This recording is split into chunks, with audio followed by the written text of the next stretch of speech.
این رسیپی جوجه کباب تابه‌ای خیلی به کارت میاد. همیشه که وقت نداری بشینی غذای آنچنانی درست کنی، حالا یا کارمندی یا مهمان واسط میاد، این بهترین گزینه است. تعدیگشو ببین، ترد.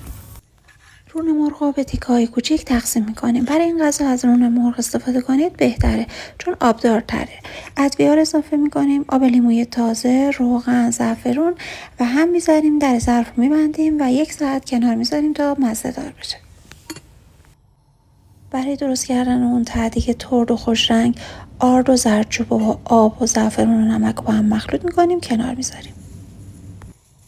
کف قابلمه رو کنج دو روغن میپاشیم. روغن که داغ شد، مایه آردی رو روش میریزیم و برنجی که آبکش کردیم و میذاریم دم بکشه. تو همین فاصله مرغایی که مزه دار کردیم و توی روغن داغ دو طرفش رو کامل سرخ میکنیم. گوجه و فلفل و اینا هم توی همون روغن سرخ میکنیم. بی‌نظیره، بی‌نظیر.